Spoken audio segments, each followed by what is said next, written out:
আসসালামু আলাইকুম। আমি আছি আমার ড্রাগন ভুঁইতে। আজ আমি আপনাদের দেখাবো 20 দিন বয়সের ড্রাগন ফল দেখতে কেমন। চলুন দেখে নেওয়া যাক। এই যে দেখছেন, এই ড্রাগন ফলটি ঠিক 20 দিন আগে ফুল ফুটেছিল। তখন এই ফলটি ছিল ছোট্ট একটা বাটের মতো। তবে এখন দেখুন ফলটি অনেক বড় হয়েছে। 20 দিনের মাথায় ফলের ওজন বেড়ে যায় প্রায় 2 গুণ। তবে এই সময়ও ফলটি থাকে কিন্তু কাঁচা। আপনারা দেখতে পাচ্ছেন এই ফলের বয়স কিন্তু আজ 10 দিন, আর তার পাশে আজকে এই ফলের বয়স 20 দিন। এবং এই যে এই ফলটা আপনারা দেখতে পাচ্ছেন, এই ফলের বয়স আজকে 30 দিন।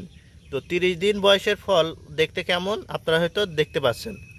এই বয়সে ফলের যত্নটা অতি গুরুত্বপূর্ণ, যাতে অতি বৃষ্টি এবং রোদে ফল ক্ষতি না হয় সেদিকে লক্ষ্য রাখতে হবে। সেজন্য আমরা কিন্তু উপরে নেট দিয়ে ঢেকে রাখি, আপনারা দেখতে পাচ্ছেন। এবং পাখির হাত থেকেও কিন্তু ফল রক্ষা করা যায়। ভিডিওটি যদি ভালো লেগে থাকে তাহলে একটি লাইক দিন, শেয়ার করুন এবং চ্যানেলটি সাবস্ক্রাইব করতে ভুলবেন না।